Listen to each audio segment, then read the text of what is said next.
杀！将你们杀了！我把黄河一脉全都给你们结束！杀！杀！杀他！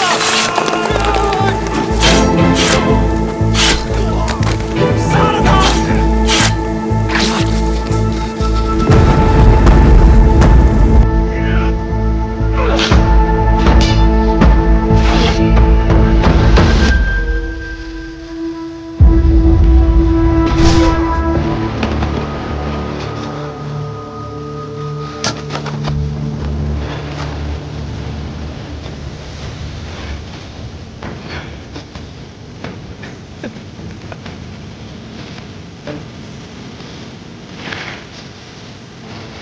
没想到吧，老三。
老三啊，老三，起来，你起来！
崔大将军，快请快请！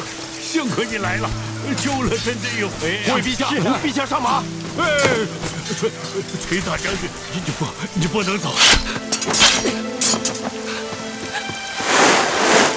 十七郎，十七郎，我来了，醒醒！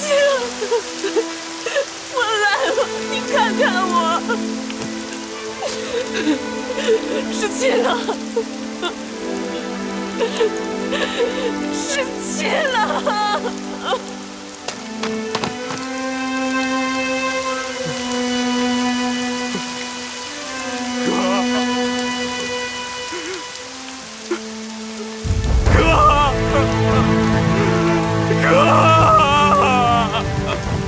哥，你说话，哥。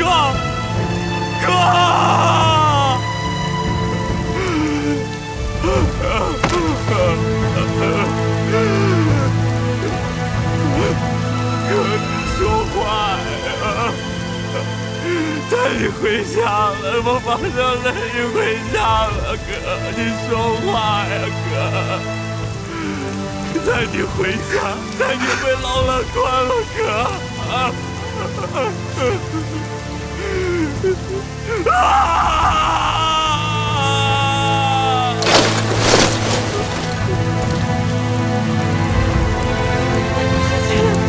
十七郎，你醒醒！十七郎，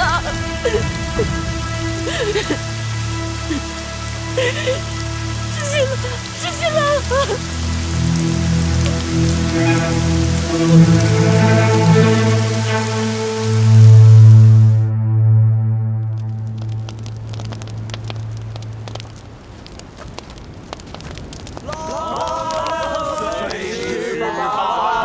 第一万就是那一艘松涛，一艘松涛里鱼儿飞呀，比不上那姑娘的眸儿美。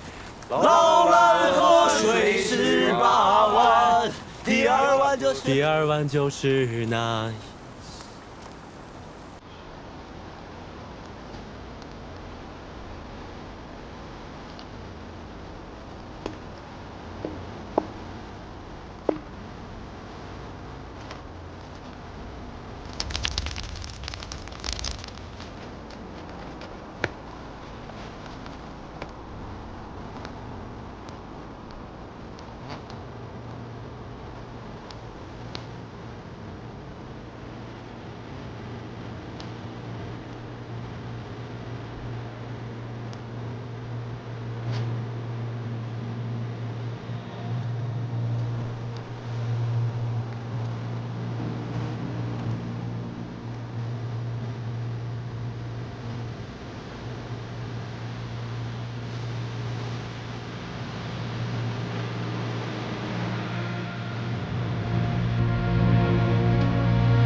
我好生难过。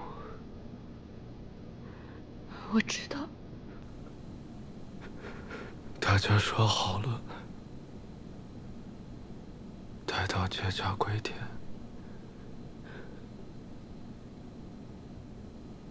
就回三里冢赵家村。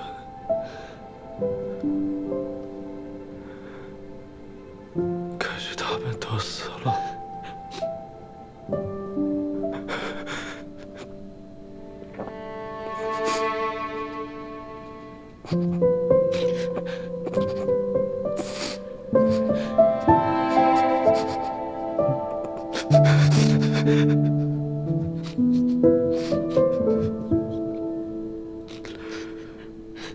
老婆，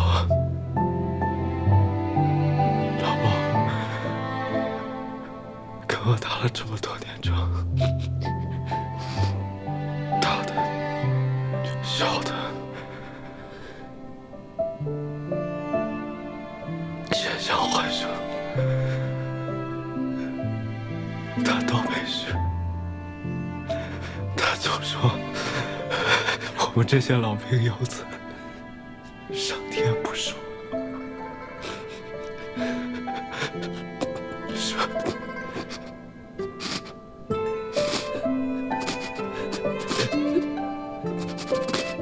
上天不熟。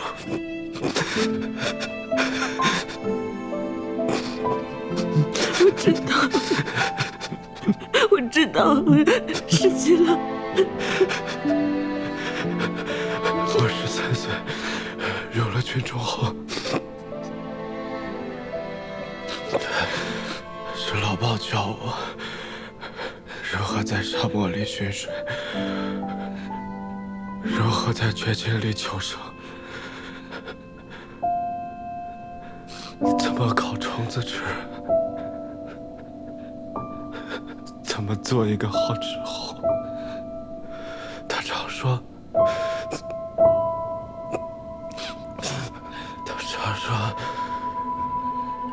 我是百年一遇的人才。他还常常说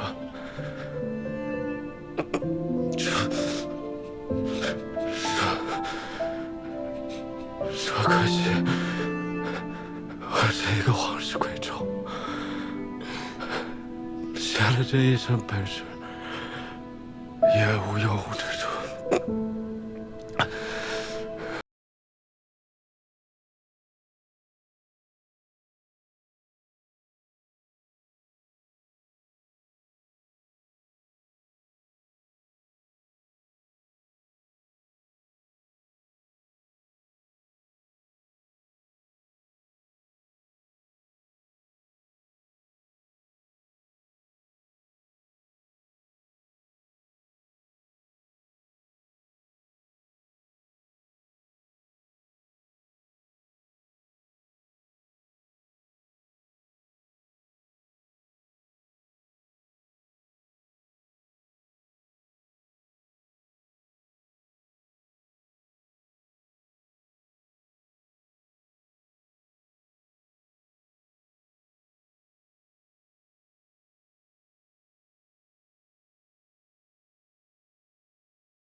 还好你没事，不然的话，只怕我会跟小姐一样，每天忧心如焚，只想守着你。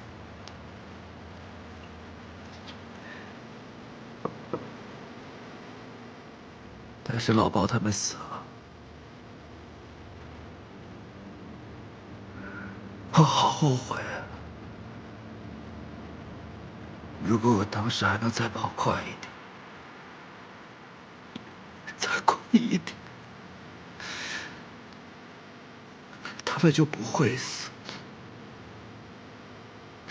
他们就不会死，他们就不会死，不会死，不会死，不会死！不要这样，不要这样，不要这样。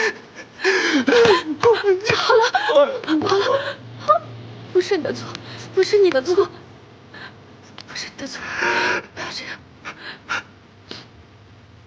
你跟秦王真的都是拼了命去救他的，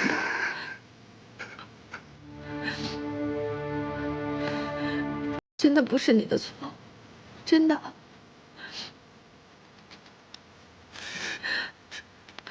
是你的错，不是你的错。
小姐，小姐，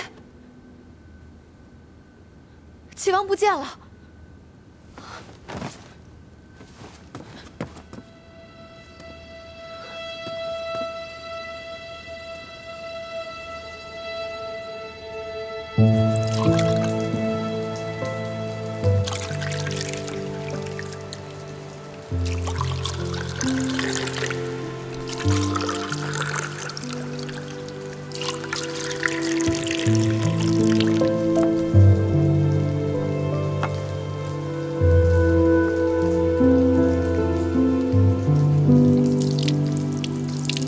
王大哥，咱们兄弟啊，别的本事没有，闹他个天翻地覆指不是，再拿手不过。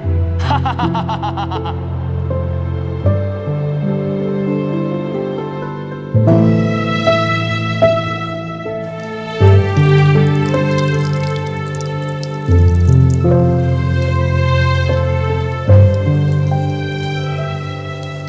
赵二哥，兄弟。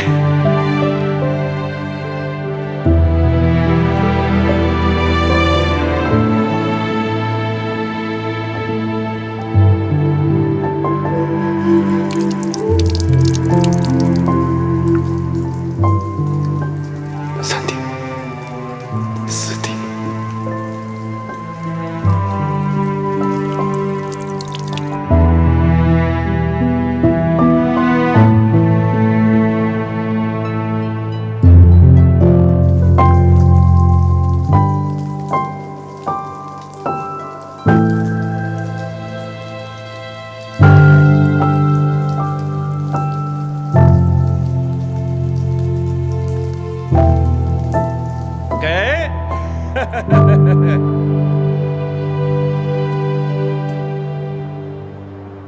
新郎，我们都商量好了，等以后老了不打仗了，我们呀都从劳兰关回三里松。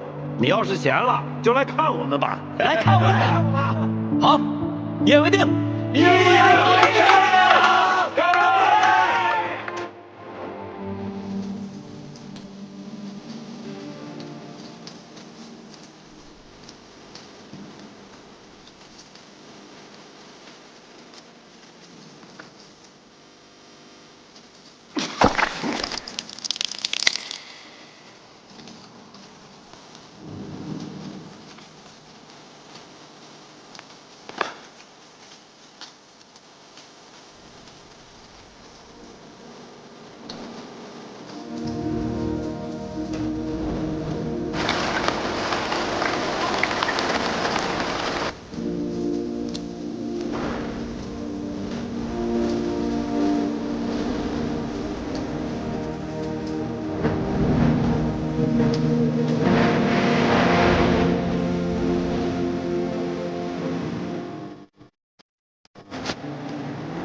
也许你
知道，我从来都不信什么神佛，也从来不许愿。但是那几天，你昏迷不醒的时候，太医说你这次伤得太重，有可能再也醒不过来。那个时候，我想去跪拜这世间所有的神佛，虔诚的许愿。你曾经说，奶娘说过，如果有什么心愿，就放一只竹蜻蜓，等竹蜻蜓落地的时候，心愿就可以实现。这些竹蜻蜓，都是你在昏迷不醒的时候，我在你床前想的。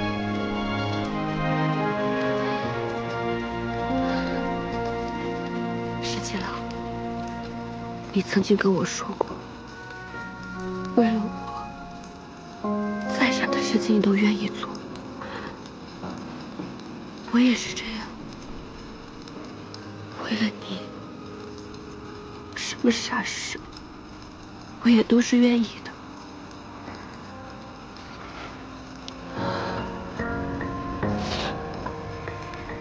我知道你心里很难过，但是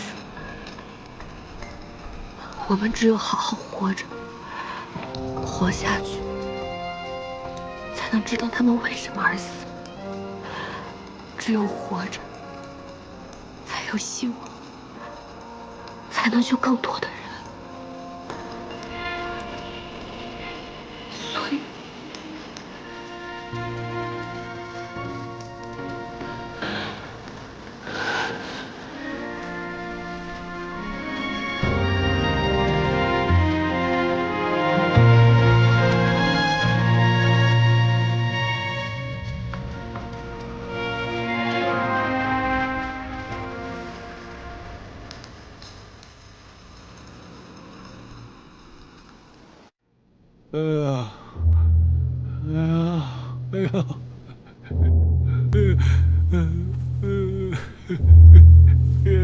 这怎么全身都疼啊？陛下深宫无碍，只是心绪沉重。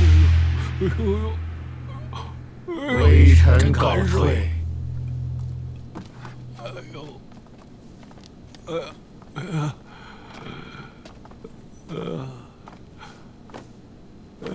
真难受，真疼啊！陛下，太医刚刚请过平安脉，说并无大碍。可是，我现在还是觉得全身特别的疼。哎呦，只要一闭上眼睛，就会觉得有刺客杀出来。哎呦，我这一宿都不敢睡，只能点着灯。陛下受了那么大的惊吓，哎，如果换做常人的话，早就给吓破胆了。陛下只是稍有不适而已，已经是泰山崩于前不色变的境界了。顾相说的对，可是我这身上真是疼啊！你说这什么时候才能好啊？陛下，既然您圣功不愈，那就册立秦王为太子，并令太子监国吧。秦王不是也受了重伤，还在养伤呢吗？哦，陛下，秦王年轻，受再重的伤，那调养几日也就好了。陛下，圣功要紧，如若不好好休养，这关爱社稷大事呀。哎呀，秦王和齐王多好的孩子，没想到被接硕人利用了。我听说接硕人善用药，他们肯定是给信王和齐王下了迷魂药，所以他们俩才会变了一个人似的。陛下，信王、齐王谋刺圣驾，罪无可恕，依照国法，十恶不赦，该当处以极刑。但是陛下宽厚仁慈，还是按照王爵之礼安葬了他们，并且赦免了他们的家眷。行了，臣知道。陛下，崔大将军已经押着接硕的俘虏回京，不如就命秦王代替陛下与宗庙献俘吧。朕就是不想见这些接硕人，一想到他们，我就想到我的来儿。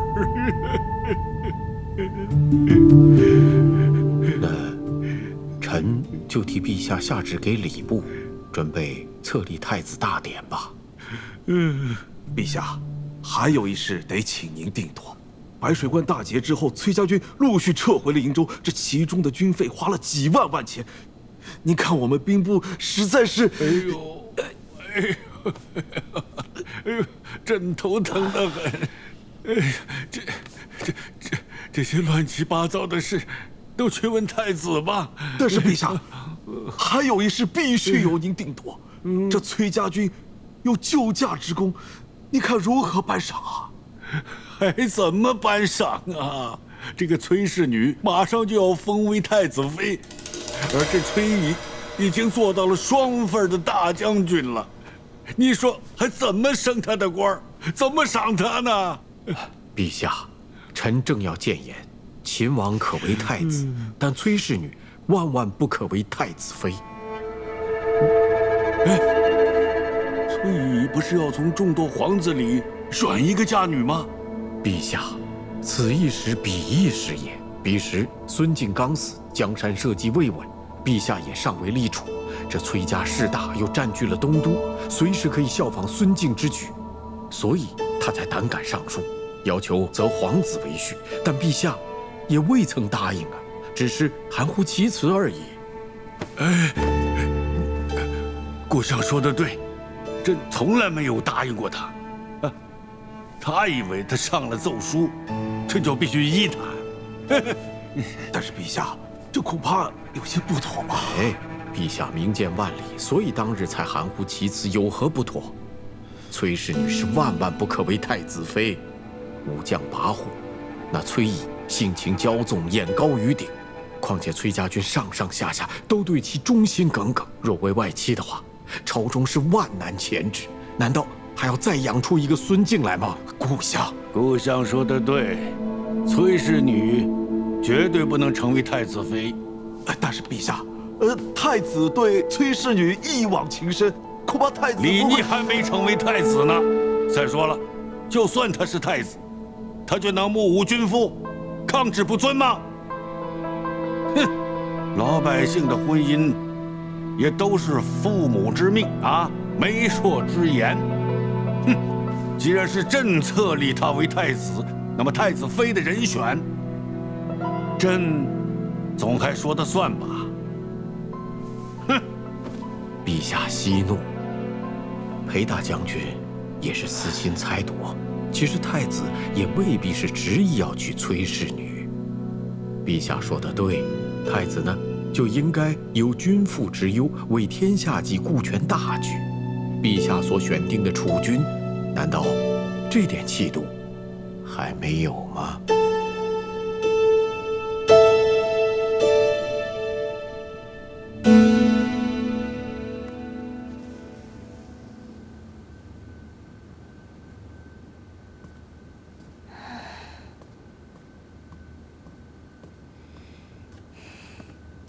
小姐，今日又没见着秦王。昨天去的时候，小裴将军还说秦王殿下已经醒了，客客气气的收了我替您送的东西。我心想，今日怎么也能见秦王一面，没想到连小裴将军都没见着，随便打发了个奴仆来搪塞我，东西也不肯收，说是府中无人做主。没见着就没见着吧，秦王殿下身受重伤，刚刚苏醒。不愿见外人也是应该的。我怎么能算外人呢？从前奶娘还在的时候，我常常陪您去秦王府，也没见谁把咱们当外人啊。再说了，那个崔小姐进了秦王府就没出来过，没日没夜的陪着秦王，怎么咱们反倒成外人了？殿下和从前不一样了。从前咱们出入秦王府，那是殿下念着我帮他找到奶娘的情谊。如今奶娘也不在了，一时见不到她，也是常理。殿下怎么和从前不一样了？信王、齐王谋逆，秦王护驾身受重伤。陛下3个儿子，如今只剩下1个了。你说，秦王还能如同从前那般吗？小姐，这么说你要做太子妃啦？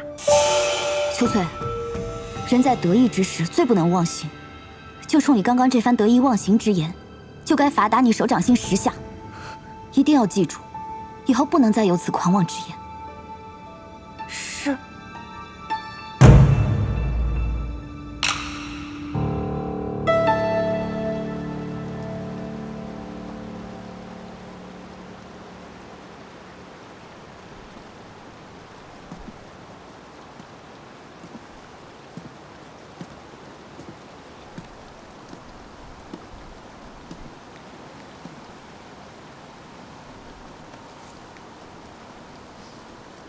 十七郎，天气凉了，我给你做件衣服吧。这府里还有这么多衣服呢。你以前总说，我都没有给你做过什么，所以我想亲手给你做一件。来，给你量一下。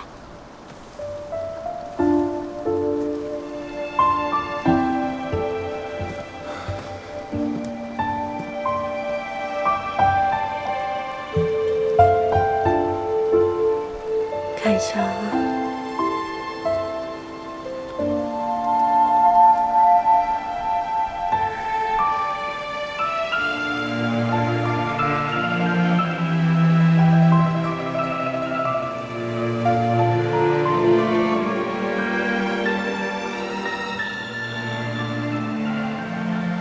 你最近都瘦了呢。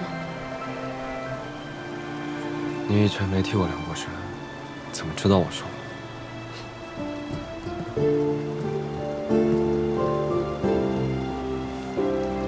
我以前抱过你啊，所以自然是知道你瘦了。从来都没有抱过我，都是我去抱你。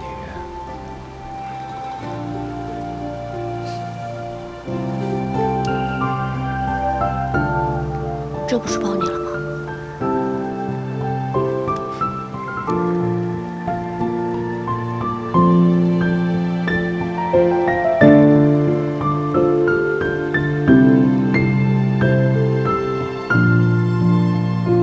我给你变个戏法好不好？啊？你看，把它塞到我的手里面，塞。都塞进去了，吹一口气。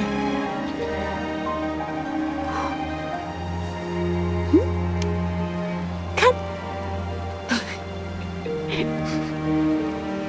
你再吹一口气。看，没了。你看一下自己左边的袖子，有什么东西？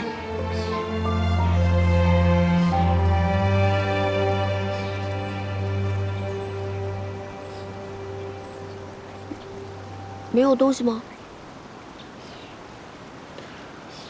那你摸一摸你的袖子，右边。我的？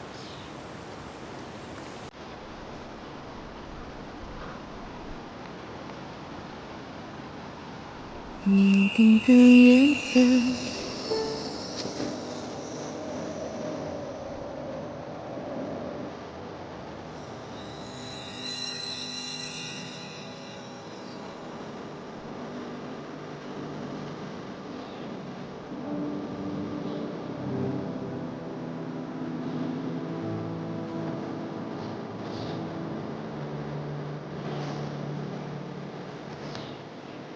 你傻呀！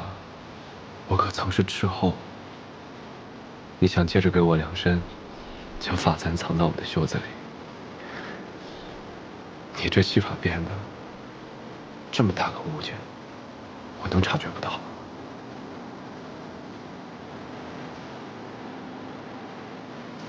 嗯？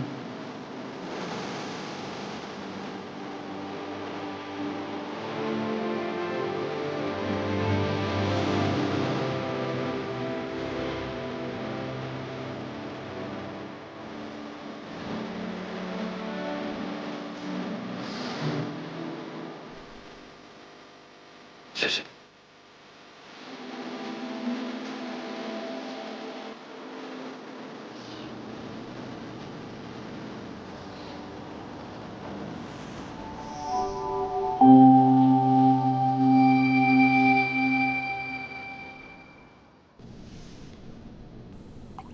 以前都是老鲍烤羊，黄大哥、超二哥咱们喝酒，没想到现在。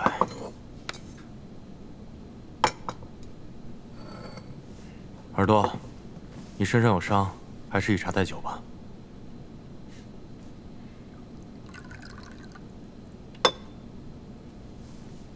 来，让我们敬老鲍他们。敬老鲍。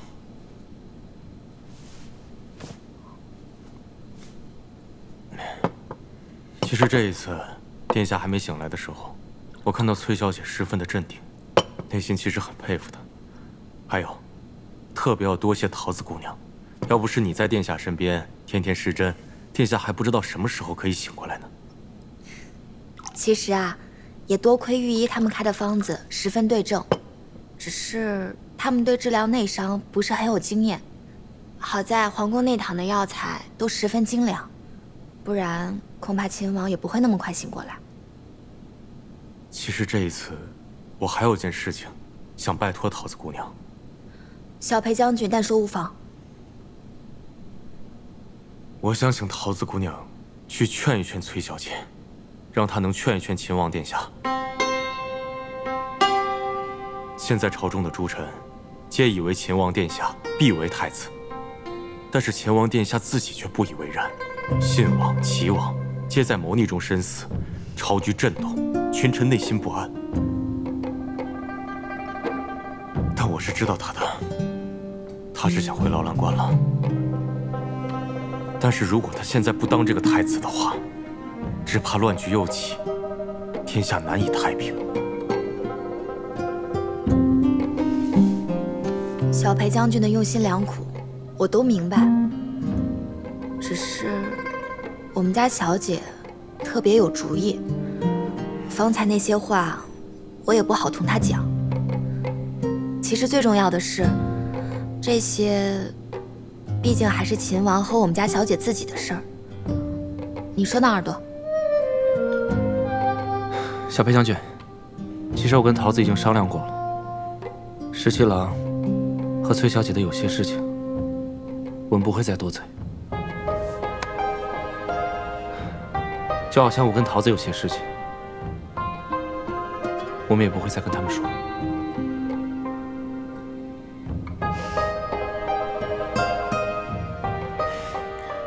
是我迂腐了，喝酒。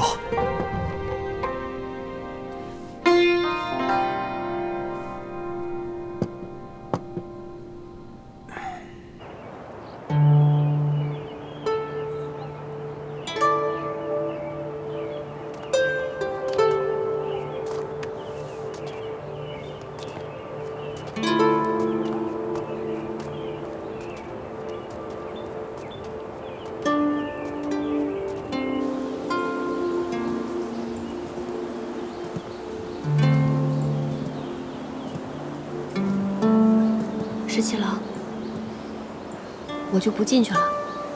这青云观我没来过，想四处随喜参拜一番。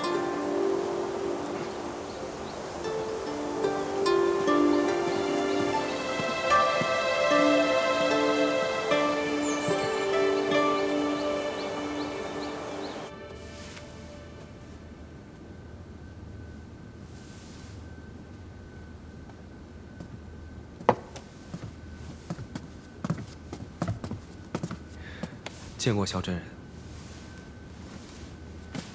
殿下请坐。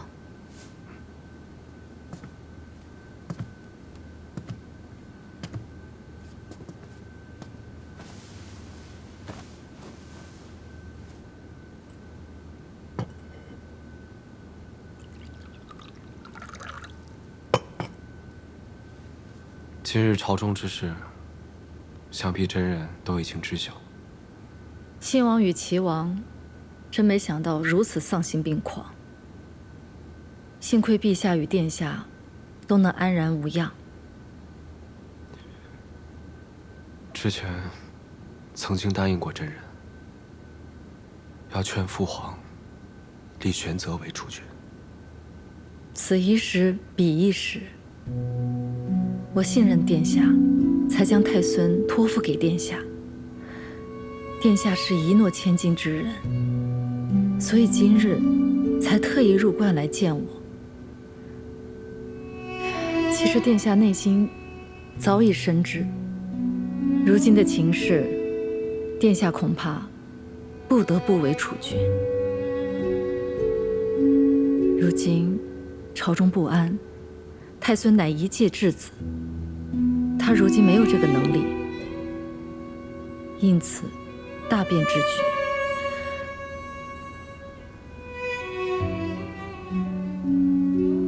我也明白殿下此时的心中是有万千恼恨，就如同我当日明明不愿做太子妃，却要假作欢欢喜喜地嫁入东宫。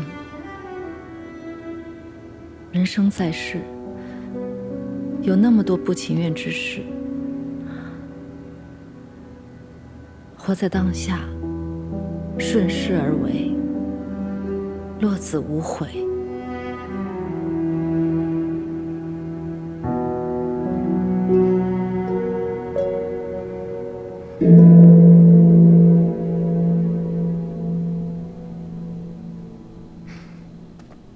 你不是不信这些吗？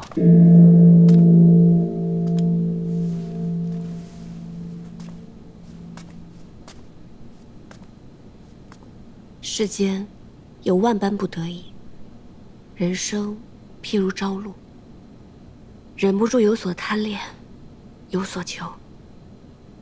这漫天神佛，或许会锤炼一二。我知道你是求的，不能说，说出来就不灵了。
原来青云观的神树长这个样子。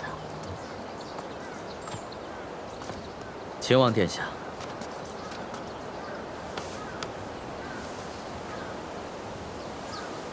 多感殿下相助，今日又特意亲自护送，太孙殿下才得以平安归来。韩将军客气了，是礼是期，多感韩将军重意。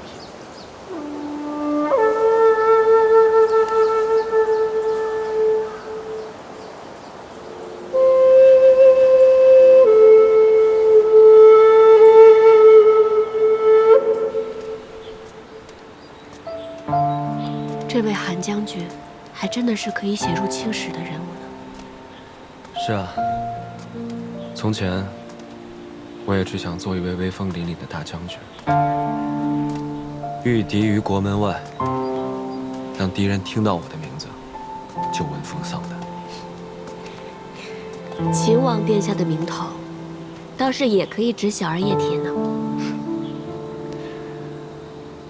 其实我心里知道，劳兰关是回不去了。我亲眼看着兄长们背叛父亲，其实他们都是死在对权力的渴求和无法控制的野心之下。之前我总是很想回劳兰关，现在我明白了，我想回的并不是劳兰关，而是想要回到过去那种简单的、没有心机的、开心的日子。我太清楚，一旦成为储君，恐怕就要做很多身不由己的事。一个闲散之人和一国储君要担当的责任完全不同。从前我不知道，亦或是我知道，只是不愿意承认罢了。我阿娘死后的很长一段时间，我也什么都不想要，只想回到阿娘还在身边的日子。阿言，我心里其实都明白，你我所思所求，其实都是殊途同归。我们都想天下太平，百姓们不再流离失所，文官清廉，武官不惧死，所有人都能过上好日子。选择年幼，是无法担此重任。若他当储君，到亲政，还有漫长的10余年。这10余年里，父皇是没有办法担当天下的。既然无人担当，那么就由我自己来担当。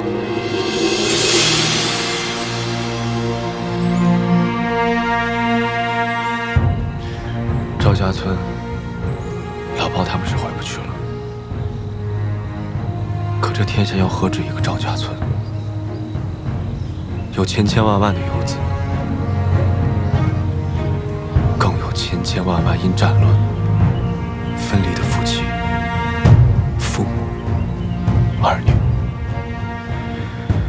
我深悔，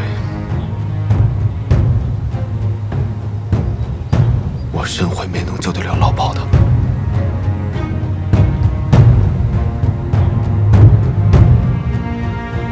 但我现在有个机会，我现在有个机会可以救更多的人。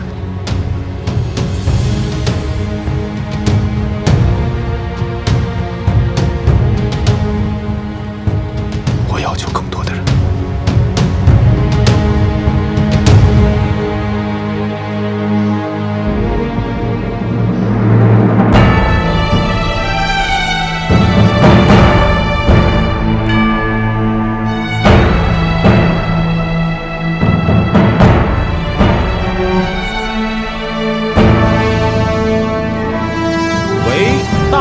天泰元年，岁次乙未，皇帝若曰：“唯尔秦王逆，孝而克忠，业而能勇，业著于内，救于天下之危，承祀宗庙社稷，筹资列辟，亲弱前修，是用命尔为皇太子，王亲哉！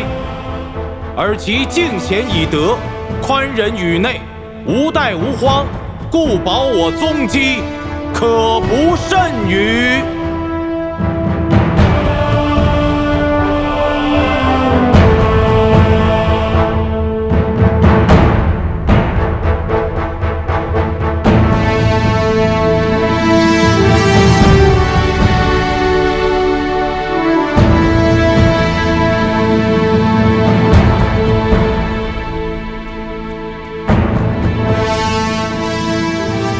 谢陛下。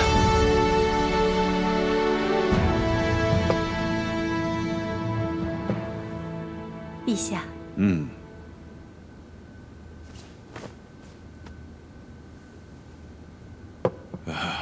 陛下似乎闷闷不乐呀。今天太子又和崔氏女一起出城去了，好多人都看到了，现在都把他当成趣闻来讲。哎，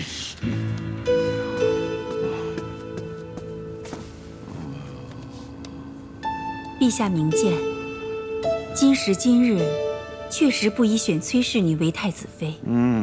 崔家势大，选这样一位太子妃，于太子无益，亦于朝局无益。将来，陛下必然要削弱裁撤崔家军，若崔氏为太子妃，定成阻碍。皇后说得对，说得太对了。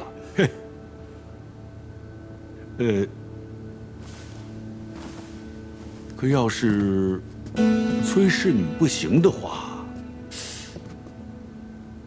那就得选一个出色的名门之女做太子妃。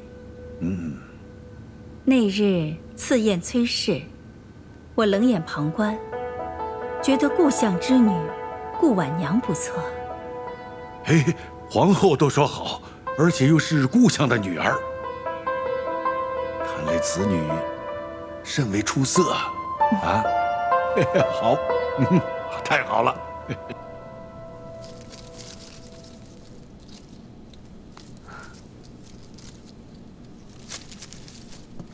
小姐，怎么了？三小姐的丫鬟春玲将我狠狠嘲讽了一番，说什么如今秦王每日与崔小姐同进同出，天下人皆知秦王要娶崔小姐了，又说崔小姐那么厉害，能文能武，小姐您就甭小想太子妃之位了，还说等崔小姐做了太子妃，就要好好看小姐您的笑话。那你怎么说？我牢牢记住小姐您的吩咐，一句话都没敢多说，就赶紧低头走了。就这样，春玲领着一群丫鬟对我好一阵嘲笑。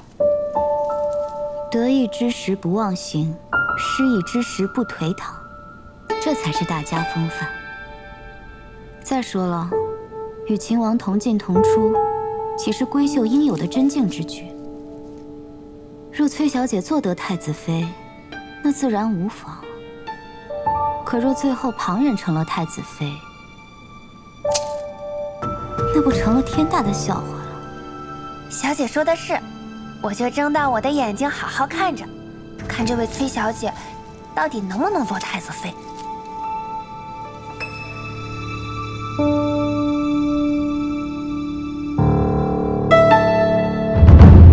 陛下，既已立太子，还望早日为太子殿下册立太子妃，早诞皇嗣，以固国本。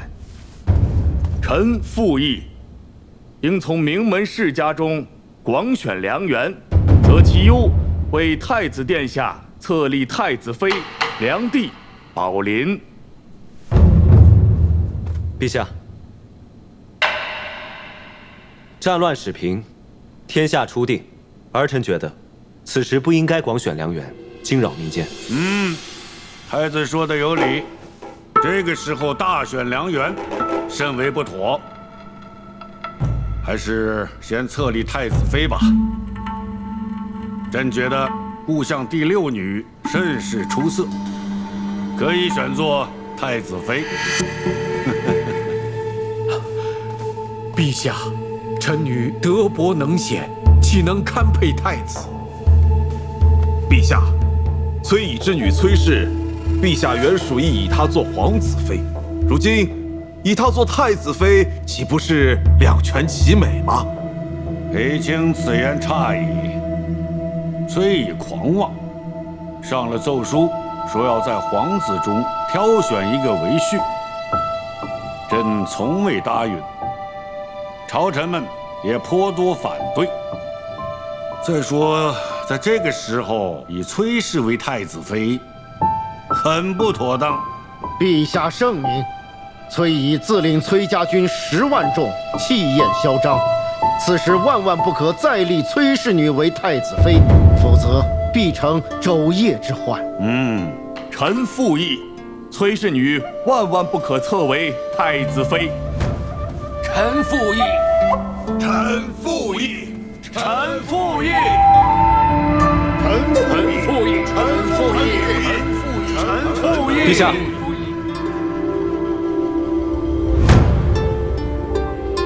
儿臣觉得如今谈婚姻之事尚早。如今北有接受未灭，西有秦军未定，南有百越未平，敌未灭，何以为家呢？娶妻生子，人伦大事，怎能说敌未灭，何以为家呢？陛下圣明，太子殿下已早册立太子妃，为圣朝万年之计，延绵宗嗣。陛下圣明，太子殿下已早册立太子妃，为圣朝万年之计，延绵宗嗣。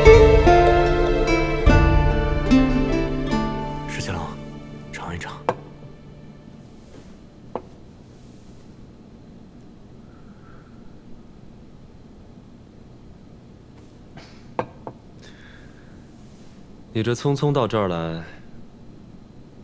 不光是为了讨碗茶喝吧？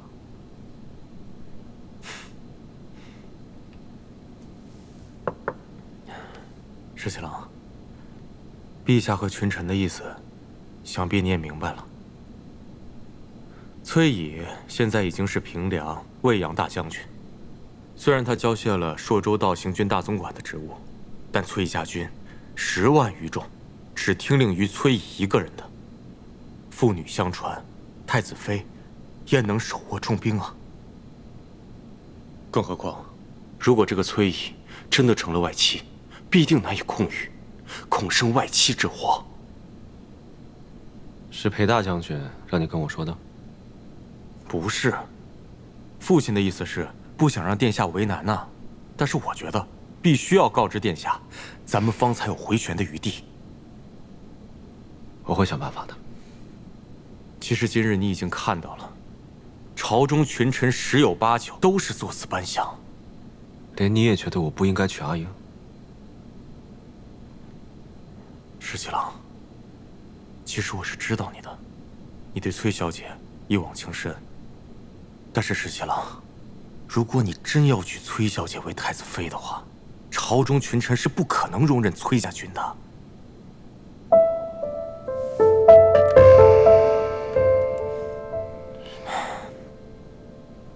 现在不比从前了，现在已经天下太平，裁撤各路兵马那是势在必行的事情。就连镇西军的部分冗员也已经在陆续裁撤了。其实你心里比谁都明白，崔家军不受朝中管辖，而且人数众多。如果现在裁撤，他们还可以解甲归田；倘若将来尾大不掉，后面不得不兵戎相见的话，那才是惨痛至极、无可救药的境况。必定会有两全其美之法。石七郎，我是这样想的。其实崔小姐呢，通情达理，只要你动之以情，晓之以理的去劝她，我觉得不行，不能这么对待她。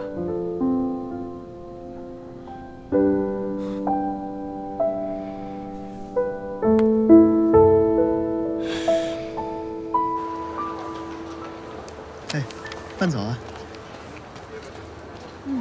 小姐，这个点心还真是好吃哎，怎么吃都吃不腻。有一种很清淡的玫瑰香，还有荔枝的味道，确实不甜不腻。小姐，我跟耳朵都已经商量好了，之后呢，我们也要开一家这样的店，专门卖这种好吃的点心。是个好主意。等你的店开起来，我一定要第一个光顾。那你可得多买一点哦。那还用说吗？肯定买非常多。一会儿再帮我买一些玫瑰、荔枝、樱花酪，我要送人。小姐，你是不是要送给殿下？才不给他！不送给殿下，那我送给谁呀？保密。老有那么多小秘。马步，稳住，注意力要集中，走。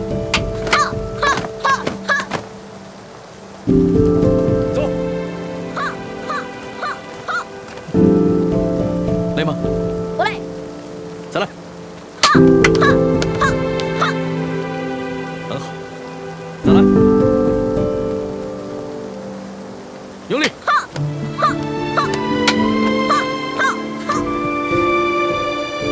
来。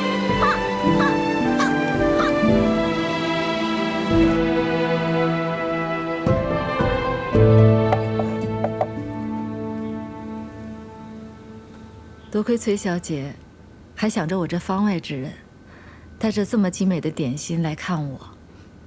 也是想到太孙还是小孩子嘛，肯定爱吃此物，所以就特意送来了。殿下已经被册立为太子，玄泽也不再是太孙。崔小姐，今后莫要再做此称呼。是。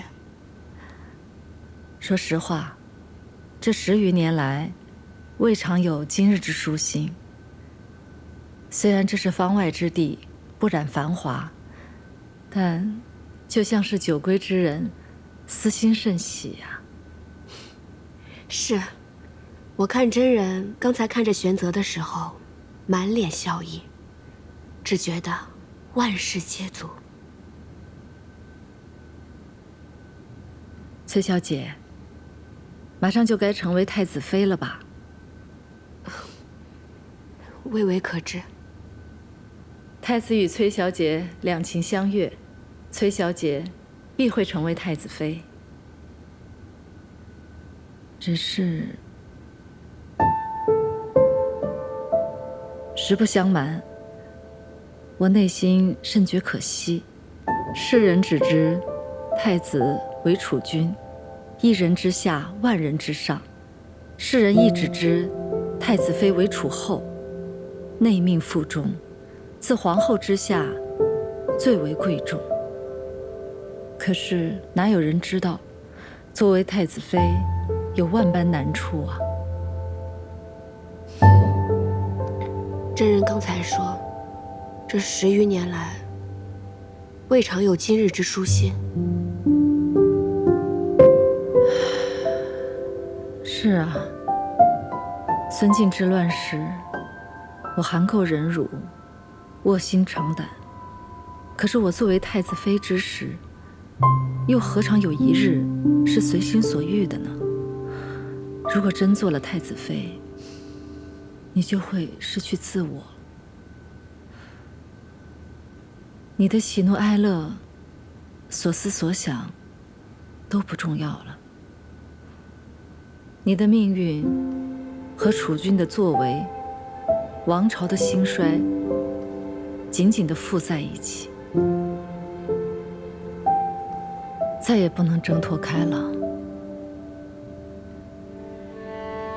太子妃的身份是荣耀，也是禁锢。真人当初心悦过贤太子吗？我若心悦过，难道这万般难处就不是难处了吗？许多事都是太子妃的职责所在啊。真人大义，确实无愧于贤太子。其实我所求，不过是无愧于心罢了。人生在世，最难的，就是无愧于心了。我与崔小姐只是寥寥数面之缘，今日是我话多了。真人外道了。大约从古至今，没有一位太子妃与另外一位太子妃做心腹之语，这是一段缘分。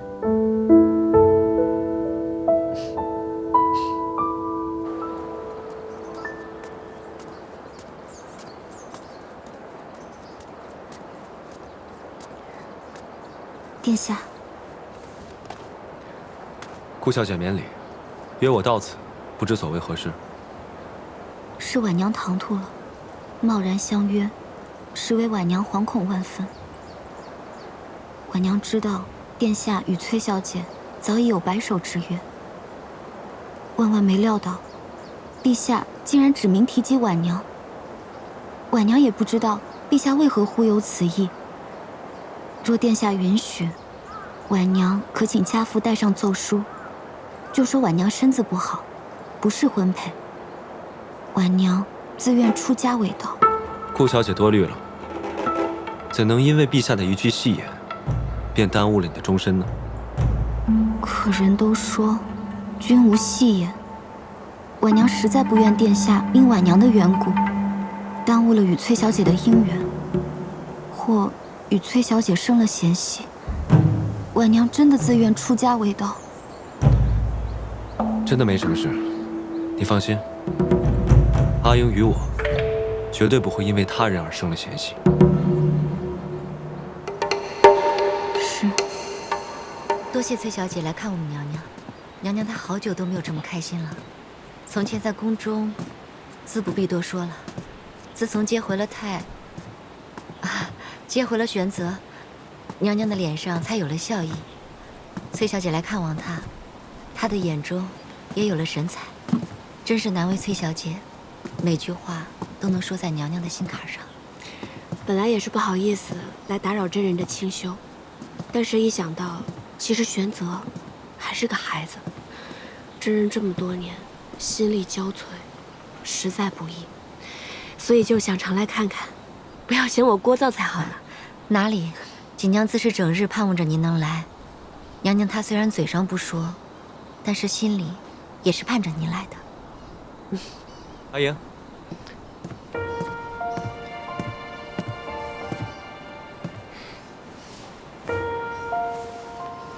殿下来接崔小姐了，那就恕锦娘多揽不远送了。真人那儿之后要是缺什么，随时到府上来找我或者桃子都行。好。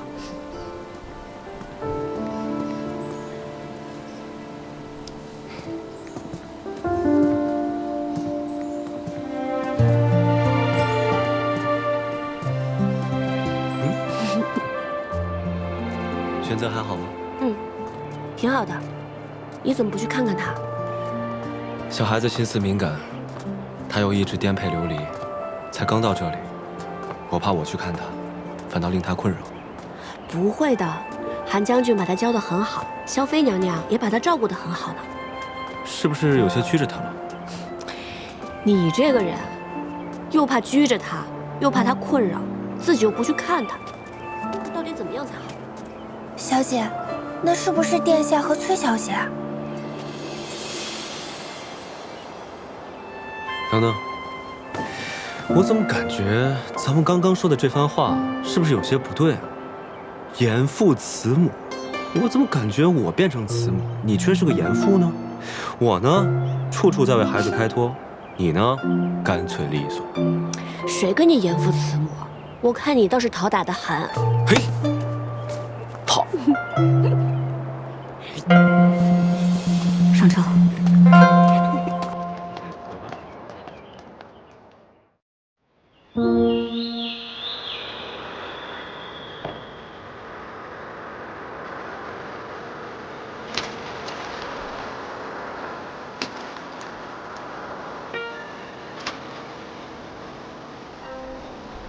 萧妃娘娘和玄泽总算是安定下来了。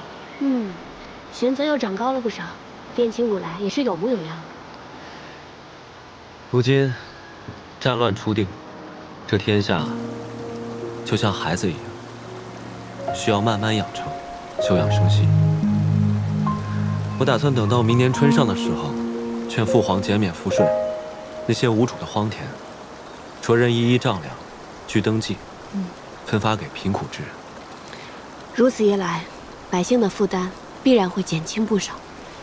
之前战乱四起，不少人原本都是善良的百姓，为了活命被迫落草为寇，还有不少流民在各处府州徘徊，时日一久，早晚会生祸患。是啊，我心中也在思量此事。像黄大哥他们，明明也是良善之人，却因为战乱和横征暴敛，被迫陷入入流。送你样东西。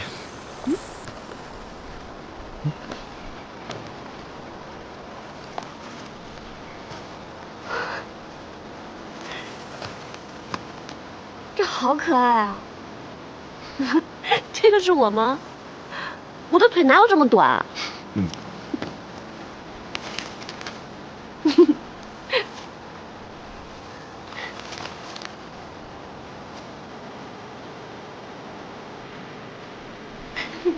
这个是你，脸好圆。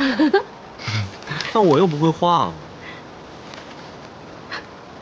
这个针哪有这么大啊？那太细了，不显眼嘛，只能往大了画了。你给我画的那幅皇孙劳作图啊，我现在都裱得好好的呢。什么时候再画一幅你自己送给我？你就不能自己画吗？我画成这样，你又不满意。看着看着习惯了，挺好看。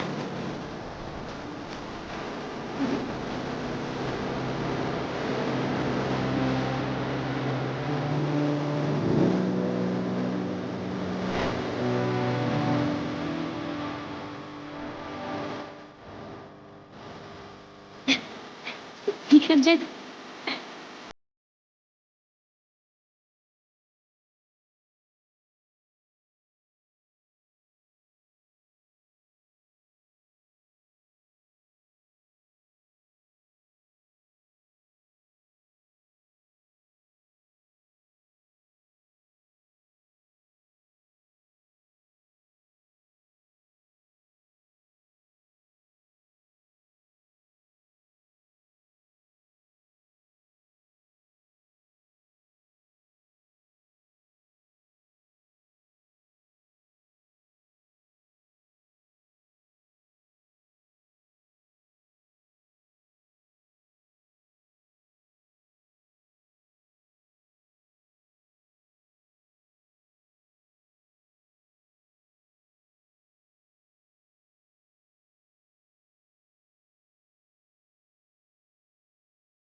阿爹，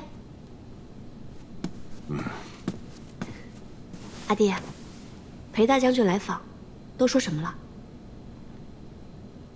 他说，陛下与朝中诸臣都反对你做太子妃，我反唇相讥，他却喟然长叹，说殿下与你两情相悦。像他那样的老头子，难道想傍他鸳鸯？他劝我，为今之计，若裁撤全部崔家军，10万将士齐齐解甲归田，你才可能有机会驾驭李逆做太子妃。不过阿爹，现在天下平定，朝廷肯定是想裁撤兵马，镇西军自不必说了，咱们崔家军肯定是首当其冲的。若不是接受偷袭白水关，估计朝中会更快裁撤咱们全部崔家军。阿爹，现在县府已闭，不然您还是快点回瀛州吧。您这样久担京都，于崔家军于朝廷都一生变故。若是朝廷真的有意要撤裁咱们崔家军，我真的担心有人会对阿爹不利。那你呢？你不跟阿爹一块儿回去啊？我要是跟阿爹一起走，必定会有一番猜忌的。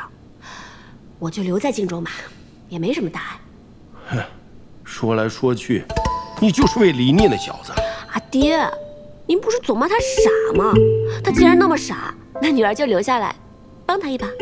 哼，女生外向，什么时候见你这般维护爹爹了？都成天惦记着要帮一个外人。依我看呢，我真想狠狠地揍他一顿才解气。好了，阿爹，别生气了，来喝杯茶。人家现在都是当太子的人了，您这样还要抽他一顿，那你也别想脱身走了。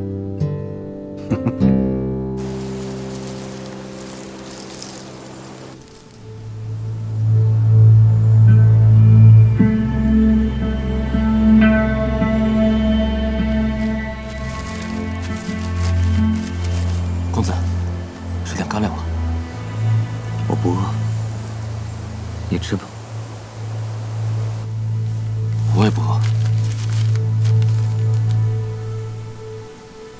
公子，你服了接说的药，若是不按时再服药的话，就会筋骨寸断而死。咱们还是得想办法回接说去。乌洛首领把他最信任的神箭队都交给了我，但却全军覆没。如今李逆倒是坐上了太子，我绝不会让他和阿莹在一起。看来得冒险入京一趟了。公子的意思是，孙敬留下来的那个人，这一次不得不用。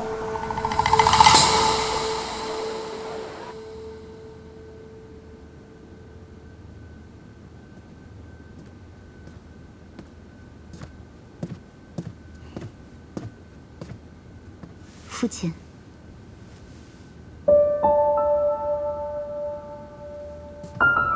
父亲。哦，婉儿来了。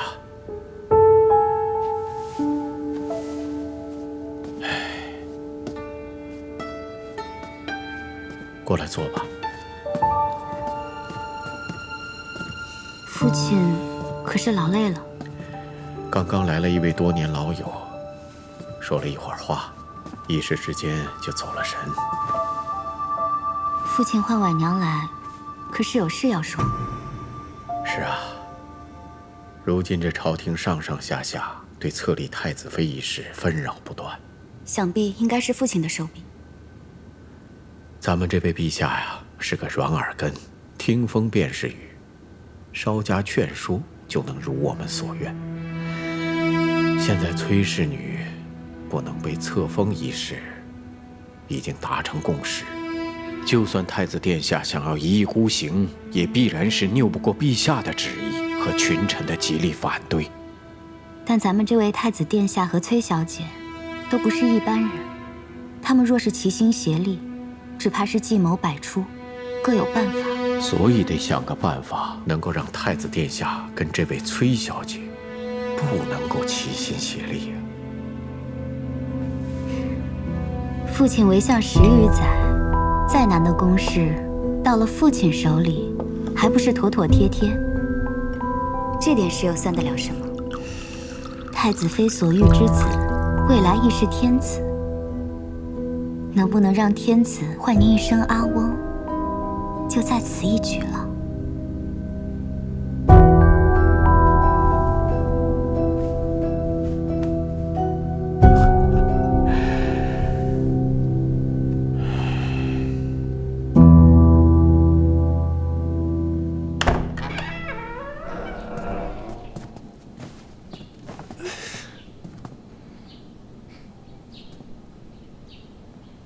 你怎么穿成这样躺在这儿？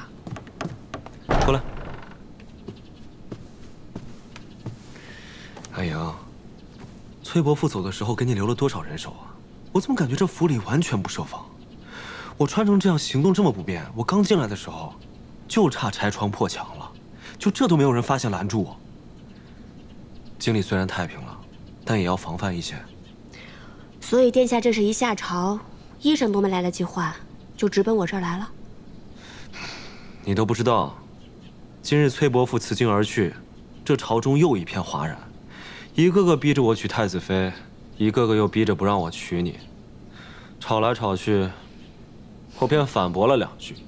好了，这些大臣哭的哭，喊的喊，我父皇又趁机骂了我一顿，烦都烦死了。谁是你崔伯父？你不是吧？这崔伯父一走，你就不认了？阿莹，我们私奔吧。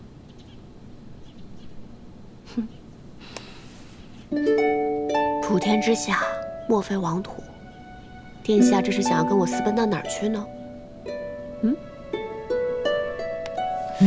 要不你先回瀛州，我去跟那些大臣说，我谁也不娶，谁爱娶太子妃谁娶。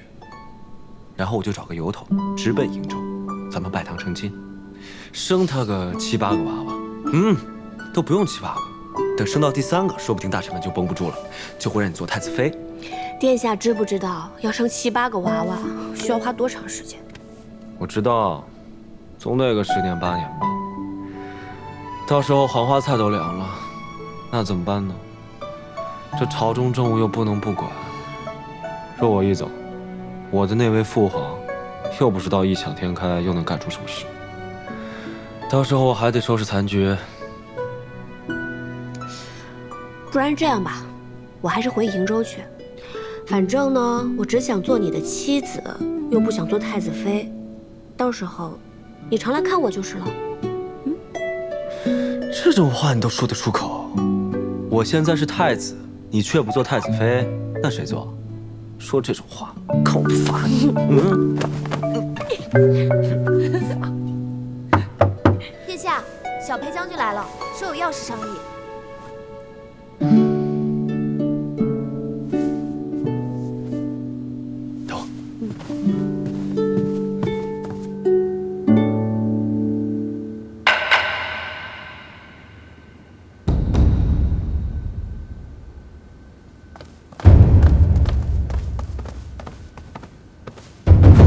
免礼。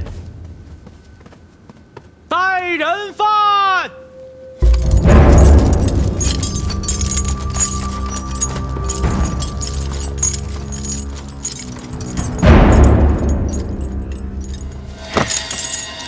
杰硕身吏部家里见过皇帝陛下，陛下万岁万岁万万岁！好了，你说你要出手，到底出手何人？